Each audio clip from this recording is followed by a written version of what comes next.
Isto é alguma espécie de brincadeira. A voz, afiada e temperada pela confiança imerecida da juventude, cortou o ar do deserto. O cabo Evans mal tinha saído da adolescência, mas usava o uniforme do corpo de fuzileiros como se fosse uma armadura. Fez um gesto displicente com o pulso na direção da arma pousada no banco de tiro. Senhor, não pode estar a sério ao trazer essa coisa para aqui. Alan Palmer, um homem cujos 82 anos estavam gravados nas rugas à volta dos olhos e no maxilar sereno, não virou a cabeça. O olhar mantinha-se fixo no fundo da linha de tiro, onde o calor tremeluzia sobre a terra cozida, distorcendo os alvos distantes em espectros ondulantes. Estava sentado num banco simples, a postura relaxada, mas enraizada no chão. A espingarda em questão era, de facto, uma visão peculiar. O chassis e a coronha feitos por encomenda estavam cobertos por um laranja mate e não reflexivo, a cor de uma placa de obras ou do brinquedo de uma criança. Parecia completamente deslocada entre os pretos mate, os desert tan e os verdes azeitonas do material militar sério que populava o campo de tiro de longa distância. Outro fuzileiro, um soldado de primeira classe com um borrifo de sardas pelo nariz, soltou uma risadinha. Talvez ache que é uma pistola de água a cabo, para quando tiver sede. O pequeno grupo, fardas impecáveis e cortes de cabelo rentes, riu.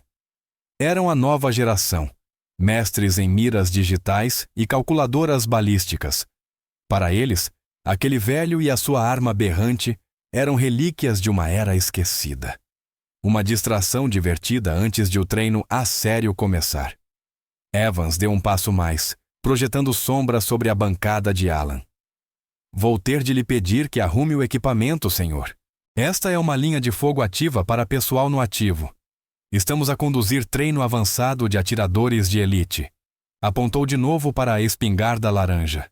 Isto é uma distração e um risco para a segurança.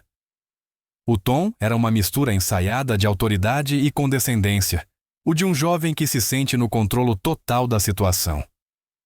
Alan Palmer manteve-se em silêncio, as mãos repousadas calmamente nos joelhos. A imobilidade parecia inquietar mais o cabo do que qualquer argumento. Era um silêncio antinatural, um reservatório de paciência tão profundo que soava a repreensão muda. O campo de tiro, uma vasta extensão de terra e rocha niveladas, cravada no deserto de Mojave, era um lugar de ruído trovejante e violência precisa. Mas, naquele pequeno bolso de confrontação, caíra um silêncio desconfortável. Outros atiradores, nas bancadas próximas, tinham parado. As conversas esvaíam-se enquanto observavam a troca unilateral. O ar crepitava com uma tensão que nada tinha a ver com balística. Sentindo os olhares e interpretando mal o silêncio do idoso como desafio, o cabo Evans insistiu. A voz subiu, violando a etiqueta do campo de tiro. Ouviu-me, velho? Eu disse. Arrume tudo! O que está sequer a fazer aqui?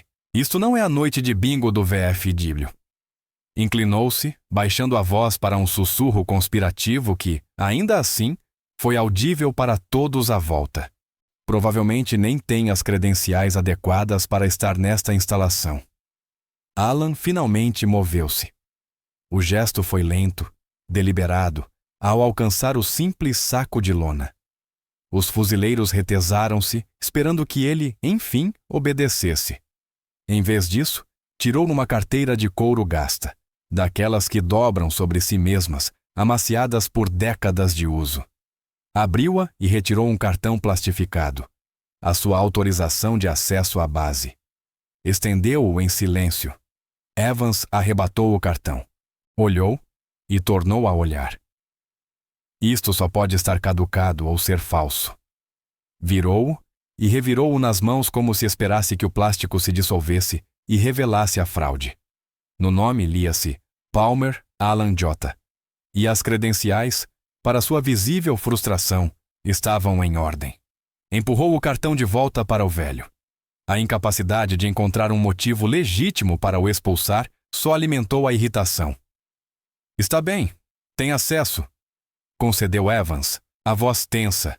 Mas isso não quer dizer que possa vir brincar com os seus brinquedos. Temos um alvo aos 4.000 metros para a qualificação final. É um conjunto de sensores de vários milhões, não um anteparo para o seu projeto pessoal de ciência. Fez um gesto na direção do fundo do campo, para um alvo tão distante que, a olho nu, era quase um ponto invisível. Estamos a forçar os limites da tecnologia moderna. A última coisa de que precisamos é de uma bala perdida, seja lá isso o que for, a estragar os nossos dados. O soldado de primeira classe, encorajado pela agressividade do cabo, estendeu o dedo e picou a coronha laranja. Parece plástico barato. Aposto que a imprimiu em 3D na garagem. No instante em que o dedo do jovem tocou na arma, os olhos de Alan Palmer mudaram. Por uma fração de segundo, o olhar calmo e paciente desapareceu, substituído por algo antigo e duro como sílex. O sol do deserto a faiscar na mira sumiu, cedendo lugar à luz baça e desesperada de uma tenda de campanha, a cheirar a cordite e sangue. Sentiu o peso fantasma de um camarada ferido a pender-lhe do ombro.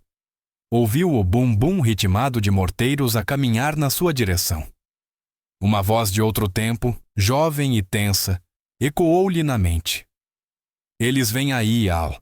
Sabem que estamos aqui. Tens de acabar com isto.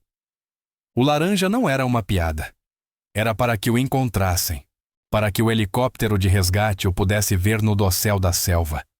Um ponto de cor antinatural no mar de verdes e castanhos. Um farol de último recurso. Ele piscou e a memória recuou, devolvendo-lhe o sol brilhante do deserto e as caras trocistas dos jovens fuzileiros. Não se movera, não dissera palavra, mas ocorrera uma mudança subtil.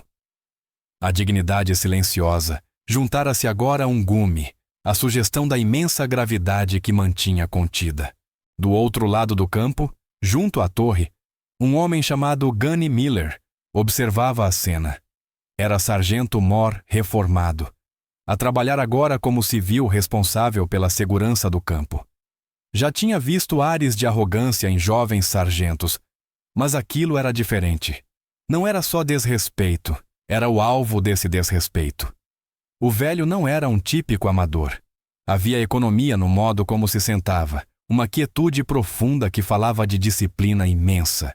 E a arma, por mais estranha que parecesse, tinha linhas limpas e propositadas de ferramenta de alto nível, não de brinquedo. Miller semicerrou os olhos. Já tinha visto uma espingarda como aquela uma vez, há muito, num briefing classificado sobre um fantasma, uma lenda de uma guerra de que os livros de história mal falavam. Recordou o nome que vira na folha de registro nessa manhã. Palmer Alan J. O nome encaixou na lenda meio lembrada, e um nó frio formou-se-lhe no estômago. Aqueles miúdos não faziam ideia do que estavam a fazer. Não estavam apenas a faltar ao respeito a um velho veterano. Estavam a cutucar um gigante adormecido. Miller virou-se, tirou o telemóvel do bolso. Caminhou para trás da torre do campo, de costas para o drama, e percorreu os contactos. Encontrou o número do oficial de serviço do comando. Era Gunny, reformado ou não, e ainda tinha ligações. Sabia que estava a ultrapassar muito a sua autoridade de civil do campo, uma chamada que lhe podia custar o emprego. Mas sabia, com uma certeza que lhe assentou nos ossos, que tinha de a fazer.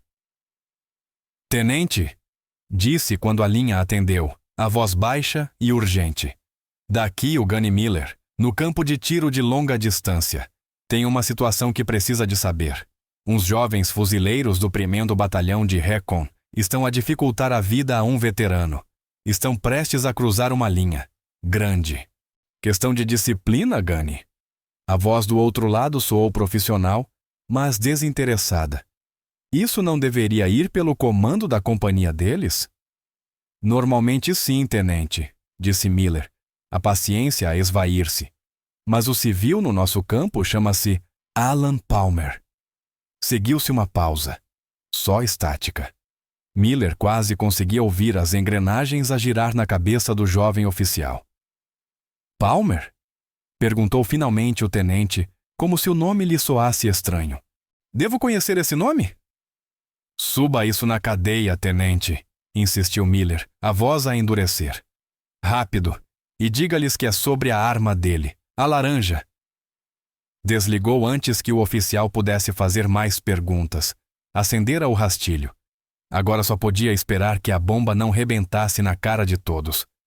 No interior estéril e climatizado do centro de comando, o tenente Harris olhou para o telefone. Gunny Miller não era homem dado a dramas. Escreveu Alan J. Palmer, na base global de pessoal militar. O sistema rodou um momento. Depois surgiu um aviso. Vermelho vivo. Acesso restrito. Eyes only. O7 e acima. Harry sentiu um choque, como se tivesse tocado num fio elétrico. O7. General Brigadeiro. Ele era segundo tenente. Levantou-se e caminhou apressado até o gabinete do comandante da base. Um coronel. Bateu e entrou sem esperar. Senhor tem de ver isto. O coronel, rosto como um mapa de todas as guerras do deserto dos últimos 30 anos, ergueu os olhos do papel, aborrecido. O que é, tenente? Recebi uma chamada do Gunny Miller no campo de longa distância. Está lá um civil, Alan Palmer. O sistema marcou-o fortemente. A atitude do coronel mudou de imediato. Contornou a secretária e olhou para o ecrã do tenente. Ao ver o nome, todo o sangue lhe fugiu do rosto. Não disse uma palavra. Limitou-se a pegar na linha segura da secretária, a que ligava diretamente ao gabinete da general-comandante da base. Minha general, fala ao coronel Price. Peço desculpa pela interrupção. Senhora, ele está aqui. Palmer. Está no nosso campo neste momento. Uma pausa. Sim, minha general. O fantasma do vale. Está num confronto com alguns dos nossos recon. O coronel escutou mais um momento, a face grave. Sim, minha general. Encontro-me consigo junto à sua viatura. Estamos a caminho. Desligou com força e encarou Harris, os olhos a arder com uma intensidade que o tenente nunca lhe vira. Ponham-me o comandante do primeiro recon na linha. Digam-lhe que a carreira dele está em jogo.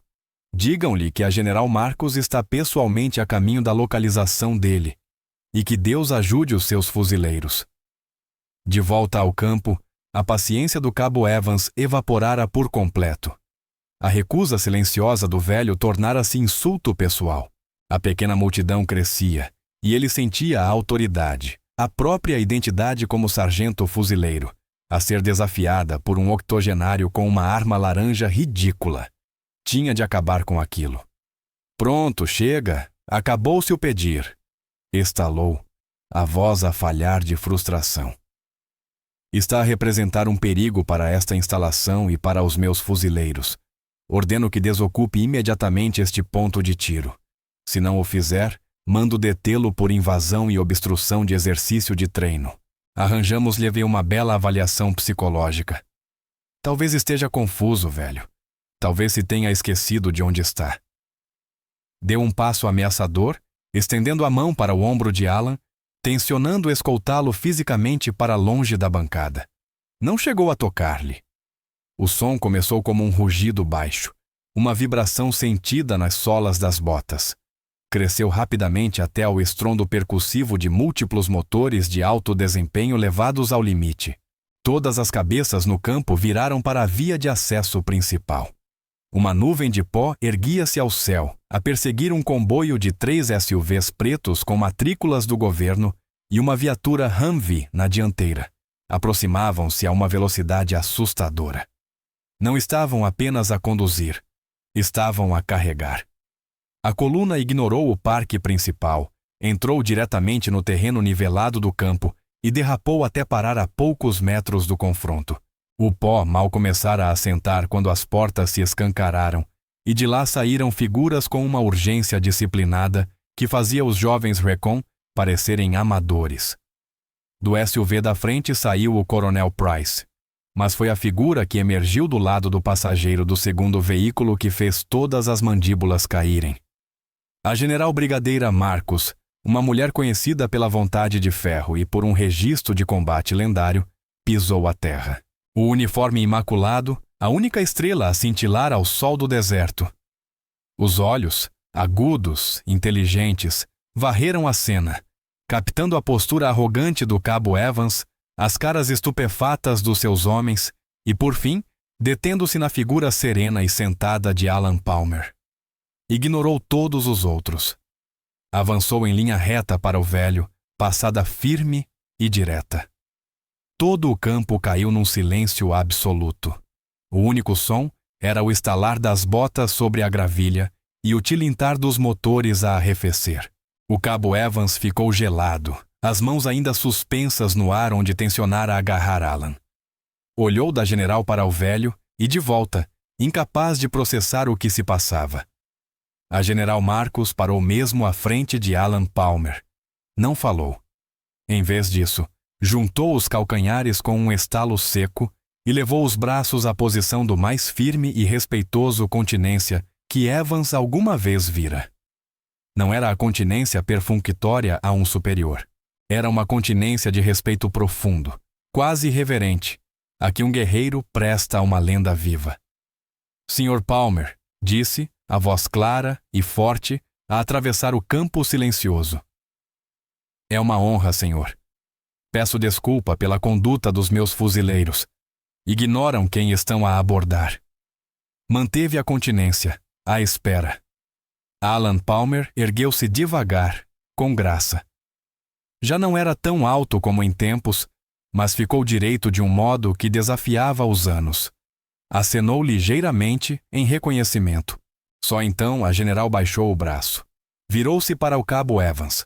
O calor nos olhos foi substituído por gelo glacial.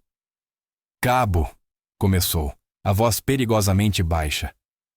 Tem alguma noção de quem é este homem? Evans, pálido e a tremer, apenas conseguiu balbuciar. Não, minha general. Ele é um civil, minha general.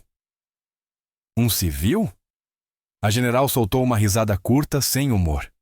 Cabo, o senhor e os seus homens estão a pisar terreno que nunca ganharam, a respirar ar que não pagaram, na presença do homem que construiu o próprio mundo que tem o privilégio de servir. Isto não é apenas um civil. Este é Alan Palmer. Disse o nome como um beneplácito. Pausou, deixando o peso das palavras assentar, o olhar a varrer a assistência. Para os demasiado jovens, ou demasiado ignorantes, deixem-me educar-vos. Este homem detém a mais alta condecoração civil, por valor que o nosso país pode outorgar. Foi consultor de projetos especiais na DARPA durante 30 anos.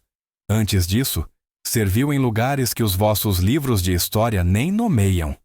Tem crédito de 5 baixas confirmadas a mais de 2.500 jardas, um recorde que durou quase 4 décadas. Tudo alcançado com uma espingarda que ele próprio desenhou e construiu. É por causa dele que a nossa doutrina de atiradores é o que é hoje. Chamamos-lhe o Fantasma do Vale. Não porque esteja morto, mas porque entrava onde ninguém podia, cumpria missões que ninguém ousava e saía sem deixar rasto. Deu um passo até a bancada e apontou para a espingarda laranja. E isto? Este brinquedo que foi tão rápido a ridicularizar? Este é o Mark V, o protótipo do sistema de precisão M210, que traz às costas, cabo.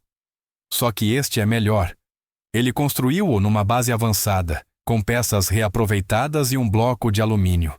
A tinta laranja que acha tão engraçada? Foi para a evacuação médica localizar a posição dele para a extração. Depois de passar 3 dias a travar sozinho um pelotão inimigo inteiro, a proteger um piloto abatido. Essa cor salvou-lhe a vida, e a desse piloto que, diga-se, viria a tornar-se general de 4 estrelas. O silêncio no campo era agora absoluto, pesado de vergonha e assombro. O cabo Evans parecia desejar que a terra o engolisse. Os seus camaradas, que minutos antes riam e gracejavam, olhavam para as botas, o rosto em fogo. A general Marcos voltou-se para o cabo, a voz a baixar para um rosnado ameaçador. Não viu um veterano, viu um velho. Não viu um pedaço de história. Viu um brinquedo. Viu fraqueza onde devia ter visto força inimaginável. Desonrou o uniforme, o corpo e a si mesmos. Apontou-lhe um único dedo trêmulo. O senhor e toda a sua esquadra apresentar-se-ão no meu gabinete às 0600 de amanhã, para uma lição pessoal sobre história do corpo de fuzileiros e cortesia profissional. Vai ser uma lição que não esquecerão tão cedo. As palavras da general ainda pairavam no ar, quando Alan Palmer finalmente falou. A voz não era alta, mas tinha uma autoridade tranquila que chamava ainda mais atenção do que a ira da general. General, disse calmamente. Eles são jovens, são orgulhosos. Isso é bom. Só precisam de aprender para onde apontar esse orgulho. Fixou então o olhar no cabo Evans. Nos seus olhos não havia raiva, apenas uma sabedoria profunda e cansada. O teu trabalho não é seres o mais forte, rapaz. É respeitar a força que veio antes de ti. A humildade pesa mais do que qualquer mochila de campanha, e é ela que te levará mais longe. Deu então uma palmada suave na coronha laranja. Ao fazê-lo, outra lembrança irrompeu, mais nítida. Estava numa oficina improvisada, o ar espesso com o cheiro de óleo de máquina e terra molhada. Era mais novo, as mãos firmes e seguras a fresar a caixa da culatra. O piloto, a quem acabara de acertar e talar a perna, jazia numa enxerga por perto, febril. Por que laranja, Al? Murmurara o piloto. Alan não ergueu os olhos do trabalho. Porque só planeio fazer um disparo, respondeu. Depois disso, quero ser fácil de encontrar, de um jeito ou de outro. A lembrança era um testemunho de um tipo de coragem focada para lá da compreensão dos jovens homens à sua frente. Era um homem que construíra um farol para o seu próprio resgate, ou para a sua própria morte. Tudo a depender de um único disparo impossível. As consequências foram rápidas e decisivas. A general Marcos cumpriu o que prometera. O cabo Evans e a sua esquadra passaram o mês seguinte num árduo serviço corretivo. Não aprenderam apenas história, viveram-na. Passavam os dias a limpar e manter artefactos históricos no museu da base e às noites a escrever ensaios sobre biografias de condecorados com a medalha de honra. Ficaram humildes de um modo que nenhum castigo físico conseguiria alcançar. A história do velho da espingarda laranja espalhou-se pela base como fogo em restolho, um conto de aviso contra a arrogância e um poderoso lembrete de que os heróis muitas vezes caminham entre nós, invisíveis e sem louros. Foi emitida uma ordem oficial à escala da base, exigindo que todo o pessoal assistisse a um novo seminário anual sobre interação com veteranos e respeito pelos mais velhos. Algumas semanas depois, o cabo Evans estava na biblioteca da base. Fora por iniciativa própria, a mergulhar em relatórios de missão desclassificados de conflitos com meio século. Levantou os olhos quando a porta se abriu e Alan Palmer entrou. O velho movia-se com a mesma determinação silenciosa, dirigindo-se a uma secção de engenharia avançada. O coração de Evans disparou. Pôs-se de pé, a cadeira a raspar no chão. Aproximou-se do velho, as mãos cruzadas atrás das costas, a postura rígida. Sr. Palmer, disse quase num sussurro. Senhor, eu queria pedir desculpa como deve ser. Não há desculpa para o meu comportamento. Fui arrogante e estava errado. Profundamente errado. Lamento. Alan deteve-se e olhou o jovem fuzileiro. Viu-lhe nos olhos o remorso genuíno. Viu o rapaz que fora humilhado e o homem que começava a surgir. Esboçou um pequeno sorriso indulgente. Eu disse-te, rapaz. Disse com bondade. Humildade. Fica-te bem. Sabes usá-la. Acenou e os dois permaneceram um momento em entendimento silencioso. A lição estava aprendida. Na semana seguinte, o campo de tiro foi encerrado para um evento especial. A general Marcos estava com o coronel Price, e um punhado de outros oficiais superiores. O cabo Evans e a sua esquadra também lá estavam, a uma distância respeitosa. Alan Palmer estava à bancada, deitado em posição de tiro atrás da sua espingarda laranja. A pedido da general, iria demonstrar o que a arma conseguia fazer. O alvo dos 400 metros, aquele que Evans afirmara estar fora do alcance de um brinquedo, tremeluzia ao longe. Não houve fanfarra. Alan ajustou a mira. Movimentos fluidos e econômicos. Verificou o vento, os olhos a lerem as correntes invisíveis do ar. Durante 1 minuto inteiro, ficou imóvel, parte da paisagem.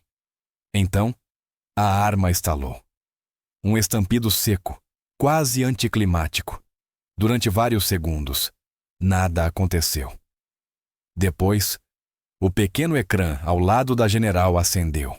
Uma única luz verde no centro morto do alvo. Um bullseye perfeito, aos 4.000 metros. Um suspiro percorreu o grupo. Não fora apenas um grande disparo. Fora um disparo impossível. Um tiro que desafiava a física e redefinia os limites do que julgavam alcançável. A lenda do fantasma e da sua espingarda laranja já não era um conto do passado. Era uma realidade viva e palpitante que todos ali tinham testemunhado. Se a história de força silenciosa e valor oculto de Alan Palmer o tocou, goste e partilhe com alguém que respeite os nossos veteranos.